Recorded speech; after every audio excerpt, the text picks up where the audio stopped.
नमस्कार। आज के इस खास एक्सप्लेनर में हम एक बहुत ही दिलचस्प नजरिए से बात करने वाले हैं। जब भी भारत के संविधान का जिक्र आता है तो अक्सर दिमाग में एक बहुत ही भारी भरकम स्थिर सी कानूनी किताब की तस्वीर उभरती है ना? लेकिन जरा सोचिए, क्या हो अगर हम इसे एक किताब न मानकर भारत जैसे विशाल और विविध राष्ट्र का एक ऑपरेटिंग सिस्टम माने। जी हाँ, एक बिल्कुल लाइव डायनामिक ऑपरेटिंग सिस्टम, एक ऐसा सिस्टम जो हमारे देश के हार्डवेयर को चलाता भी है और समय के साथ लगातार खुद को अपडेट भी करता रहता है।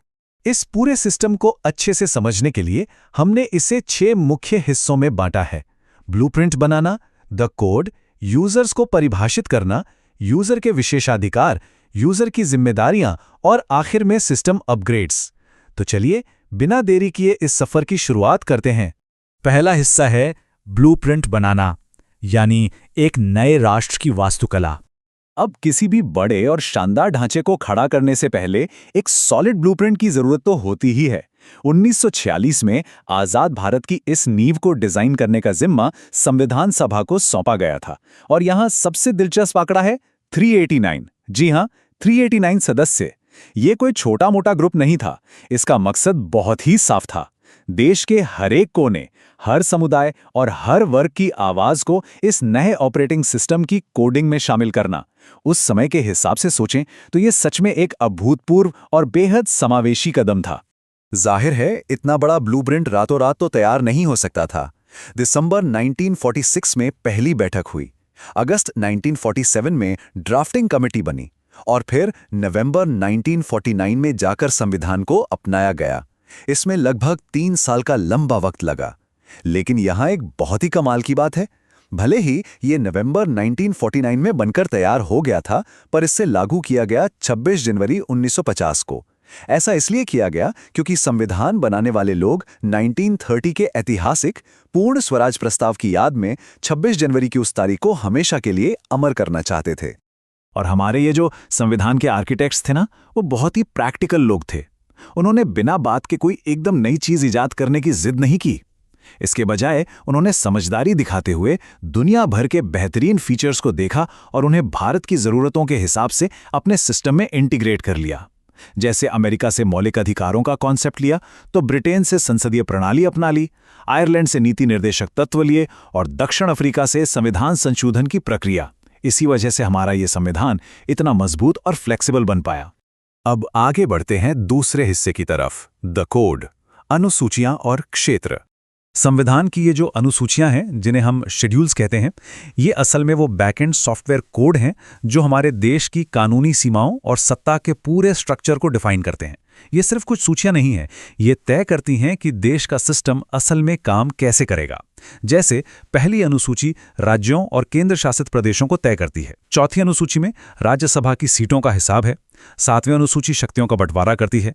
वहीं 8वीं अनुसूची हमारी 22 मान्यता प्राप्त भाषाओं के जरिए सांस्कृतिक विविधता को सम्मान देती है। और 9वीं तथा 10वीं अनुसूचियां तो बिल्कुल उन सिस्टम पैचेस की तरह हैं जिन्हें बाद में राजनीतिक कमियों को फिक्स करने के लिए लाया गया था। अब सवाल यह है कि इतनी विविधता वाले देश में शक्ति का संतुलन कैसे बना रहे। 7वीं अनुसूची इसका एक मास्टर क्लास उदाहरण है। इसमें बहुत ही क्लियर तरीके से बताया गया है कि रक्षा, विदेशी मामले और मुद्रा जैसे राष्ट्रीय स्तर के काम केंद्र सरकार के पास रहेंगे, यानी संघ सूची के तहत, जबकि पुलिस, पब्लिक हेल्थ और कृषि जैसे रोजमर्रा के जरूरी काम राज्य सरकारों के जिम्मे होंगे, यानी राज्य सूची। ये केंद्र की मजबूती और राज्यों की आजादी के बीच एक बहुत ही सावधानी से डिजाइन किया गया बैलेंस है। इस जीवित ऑपरेटिंग सिस्टम की एक और बड़ी खासियत यह है कि देश की संसद के पास अनुच्छेद 3 के तहत देश की आंतरिक सीमाओं को बदलने की शक्ति है। इसका एक बहुत ही प्रमुख उदाहरण हमें अगस्त 2019 में देखने को मिला। तब संसद ने जम्मू और कश्मीर से जुड़े अनुच्छेद 370 और 35A के प्रावधानों को समाप्त कर दिया और राज्य को 2 अलग-अलग केंद्र शासित प्रदेशों में पुनर्गठित कर दिया। ये दिखाता है कि प्रशासनिक जरूरतों के हिसाब से देश का नक्शा भी संवैधानिक तरीके से कैसे अपडेट हो सकता है। चलिए अब आते हैं तीसरे हिस्से पर, यूजर्स को परिभाषित करना, यानी नागरिकता का विकास। सिस्टम के कोड के बाद सबसे अहम चीज होती है उस सिस्टम के यूजर्स, यानी हम नागरिक। 1955 का नागरिकता अधिनियम असल में वो यूजर मैनुअल है जो बताता है कि भारत का नागरिक कैसे बना जा सकता है। इसमें मुख्य रूप से 5 रास्ते तय किए गए हैं। पहला है जन्म से, जो सबसे बेसिक नियम है। इसके अलावा वंश से, पंजीकरण द्वारा, देशीकरण या नेचुरलाइजेशन के जरिए, और अगर कोई नया क्षेत्र भारत में शामिल होता है तो उस क्षेत्र के लोगों को नागरिकता देने का प्रावधान है। समय समय पर इन नियमों में जरूरी बदलाव भी हुए हैं। 2019 का नागरिकता संशोधन अधिनियम, जिसे हम CAA कहते हैं, इसी इवोल्यूशन का हिस्सा है। ये कानून 3 पड़ोसी देशों से आए 6 विशेष धार्मिक समुदायों के लिए नागरिकता पाने की प्रक्रिया और उसकी टाइमलाइन को थोड़ा आसान बनाता है। लेकिन इसमें एक अहम क्लॉज भी है। पूर्वोत्तर की जो विशिष्ट जनजातीय संस्कृति है, उसे सुरक्षित रखने के लिए संविधान की 6ठी अनुसूची वाले क्षेत्रों को इस कानून के दायरे से बाहर रखा गया है। नागरिकता की बात करते समय एक टर्म अक्सर सुनने में आता है, OCI कार्ड, और इसको लेकर काफी कंफ्यूजन भी रहता है, तो इसे एकदम साफ कर लेते हैं। OCI किसी तरह की दोहरी नागरिकता बिल्कुल नहीं है। हमारे सिस्टम में ड्यूअल सिटीजनशिप का कोई फीचर ही नहीं है। OCI असल में भारतीय मूल के लोगों को दिया जाने वाला एक तरह का आजीवन वीजा है। इससे उन्हें भारत आने जाने और कुछ आर्थिक अधिकार तो मिलते हैं, लेकिन उनके पास चुनाव लड़ने या वोट देने का अधिकार नहीं होता। अब बात करते हैं चौथे हिस्से की, यूजर के विशेषाधिकार यानी मौलिक अधिकार। संविधान के इस हिस्से को समझना बहुत ही जरूरी है। इसे भारतीय संविधान का मैग्ना कार्टा भी कहा जाता है। ये वो 6 बुनियादी अधिकार हैं जो गारंटी देते हैं कि एक यूजर के तौर पर नागरिकों का सम्मान सुरक्षित रहे। इसमें समानता, स्वतंत्रता, शोषण के खिलाफ आवाज उठाने और धर्म की आज़ादी जैसे अधिकार शामिल हैं। और सबसे अच्छी बात यह है कि हमारी अदालतें समय के साथ इनकी परिभाषा को लगातार विस्तार दे रही हैं। जैसे अनुच्छेद 21 का जीवन का अधिकार, जो अब एक्सपैंड होकर निजता का अधिकार या राइट टू प्राइवेसी तक पहुंच गया है। मतलब आज के इस डिजिटल एज में भी ये सिस्टम हमें पूरी तरह से प्रोटेक्ट कर रहा है। लेकिन यहाँ एक सवाल उठता है, क्या कल को कोई सरकार इन अधिकारों को पूरी तरह से बदल सकती है? यहीं पर एंट्री होती है सिस्टम के सबसे बड़े फेल सेफ मैकेनिज्म की।